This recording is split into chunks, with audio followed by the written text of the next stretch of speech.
Does your aim look like this?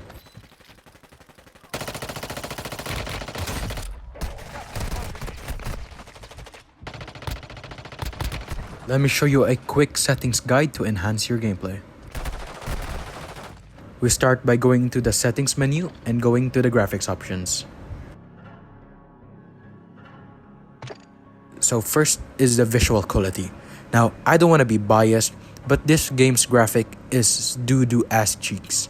So even in high graphics, the graphics still looks pretty mid, so I like to keep it at high. Next is the performance optimization. Now for the battery, it optimizes the battery, and the frame rate, it optimizes the frame rate. That's pretty straightforward, isn't it?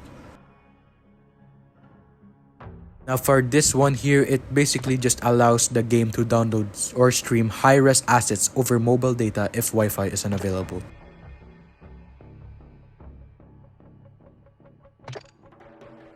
Now for frame rate, you have 4 options. You have 30 frames per second, you have 45 frames per second, 60 frames per second, and uncapped. Basically means no limiter. Next is the field of view. You have the option for 60 FOV up to 90 FOV.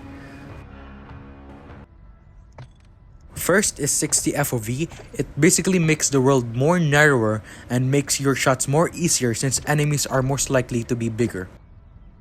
Next, the FOV that I choose is 90 since it basically gives me more visual information, but for the drawback that makes the enemies more smaller.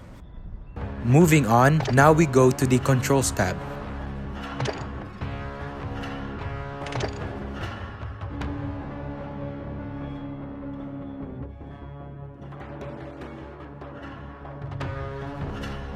First one is auto mental. So this is what it looks like when it's turned off.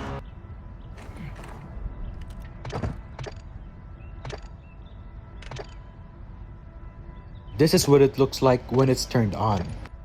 Generally, you want to keep this off since, as you can see here, when you move the joystick forward, it automatically mantles you, which you do not want in a gunfight. So that's why we turn it off. Next is the parachute. I like to keep it at auto once.